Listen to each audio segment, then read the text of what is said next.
Existe um padrão nas derrotas recentes do Vasco nesse ano de 2026 que acontecem praticamente em todo o jogo. E eu já adianto para vocês que é praticamente insustentável algum técnico fazer um trabalho bom com tanto de erros individuais que acontecem na equipe do Vasco. Esse padrão se repete praticamente todo o jogo. É claro que eu não estou aqui isentando o Fernando Diniz, pelo contrário, porque ele tem grande parcela de culpa no que também vem acontecendo com o Vasco ultimamente, em relação a erros individuais, por conta do modelo de jogo e até mesmo erros estruturais do seu sistema tático, que eu já mostrei em vídeos anteriores pra vocês. Só que assim, cara, parece que é regra nos jogos do Vasco. Todo jogo do Vasco, algum jogador tem que cometer algum erro individual extremamente bizarro, e eu vou trazer exemplos aqui pra vocês. E isso é algo que o Vasco precisa mudar pra ontem. Os jogadores não podem errar tanto assim, se tratando de jogadores profissionais de Série A do Campeonato Brasileiro. Até porque se você pegar os adversários do Vasco, praticamente nenhum deles comete esse tanto de falhas que o Vasco comete. Se liga só.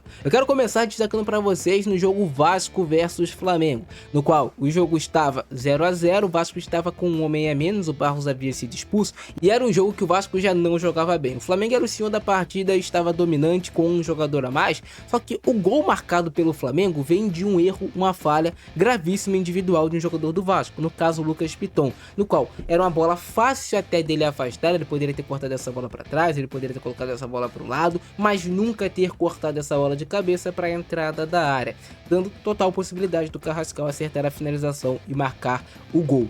Então, por mais que o Vasco não estivesse fazendo um bom jogo, se você não tem um erro tão grande assim individual de um jogador, talvez você teria conseguido dar um empate nessa partida, pelo menos. O segundo exemplo é bem recente, e foi ontem, na partida entre Vasco e Santos, o Paulo Henrique comete um erro individual que, assim, acaba decidindo a partida. O resultado acontece de 2 a 1 para o Santos por conta do erro individual do Paulo Henrique. Você tem dois jogadores do Vasco indo na mesma bola, só que um deles é o Saldívia, que é o zagueiro que está inteiro no lance para cortar essa bola e afastar ela da região perigosa. Você tinha o Neymar que estava muito atrás, claro, mérito também do Neymar, que quando ele finge que vai correr na bola, ele induz os dois jogadores do Vasco a ficarem meio que desesperados e correrem na bola ao mesmo tempo. Mas era uma jogada para o Saldívia, o Paulo Henrique estava retornando, já tinha cobertura que era o encaixe correto do Saldívia contra o Neymar, não tinha mais nenhum outro jogador ali do Santos em situação para criar um 2 contra 1, algo do tipo, era jogada controlada. O Paulo Henrique volta para cabecear essa bola completamente desajeitado, completamente desesperado, e acaba arrumando uma assistência para o Neymar marcar o gol que decide a partida. Então mais um erro individual, primeiro o lateral esquerdo, depois o lateral direito do Vasco. Novamente o Vasco perde uma partida por conta de erro individual. Eu tô falando novamente do Lucas Piton na partida diante do Mirassol. Só que nesse jogo eu não vou culpar somente o Piton, eu vou falar sobre o modelo de jogo. O modelo de jogo do Fernando Diniz, a estratégia utilizada por ele nesse lance, acaba também causando o erro do Piton.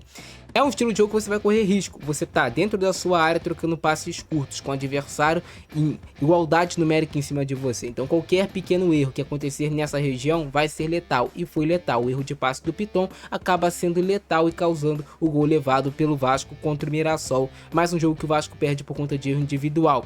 Era um jogo que no ruim do ruim o Vasco poderia ter levado um 2 a 1, mas acaba sofrendo o segundo gol do Mirassol e um erro gravíssimo individual, dessa vez uma falha técnica do Lucas Piton. E para completar essa lista, e assim, talvez o jogo que fique mais escancarado a quantidade de erros individuais do Vasco e como eles interferem no resultado da partida, tô falando de Vasco versus Chapecoense, aquele jogo que o Vasco criou inúmeras oportunidades de gol, amassou a Chapecoense, ficou na frente do placar, fez 1 a 0 com o gol do Puma Rodrigues, mas os erros individuais do Brenner perdendo pelo menos umas 4 grandes oportunidades de gol custaram caro. E também o erro individual do Léo Jardim, que acaba levando um gol do Jean Carlos. A falta foi até bem batida, mas é uma falta muito distante.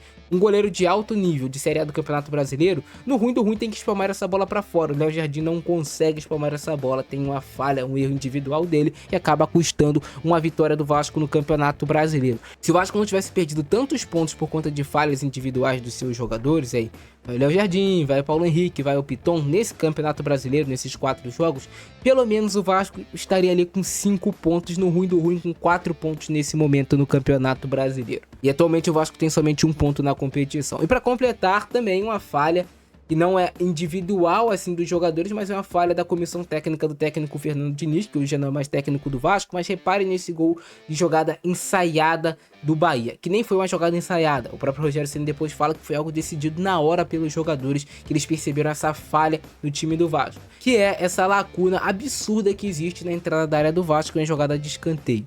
O Vasco é muito frágil em jogada de bola parada defensiva. Sempre foi assim desde o início da passagem do técnico Fernando Diniz até o fim dela, que só foi piorando, foi um problema que foi só se agravando. E aí saiu o gol do Bahia. O Luciano Juba finaliza completamente livre da entrada da área e uma falha tática do Vasco e uma falha mais do técnico do que realmente dos jogadores, porque os jogadores foram instruídos a fazerem isso. Essa é a verdade.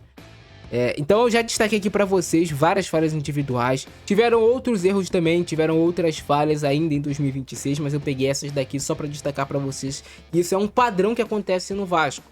Então, às vezes o time até joga relativamente bem, mas as falhas individuais sempre custam muito caro para o Vasco. E o Vasco comete elas todos os jogos. E são falhas grotescas que você fala, um jogador de Série A de Campeonato Brasileiro não pode cometer. Então a gente precisa ir na raiz do problema também.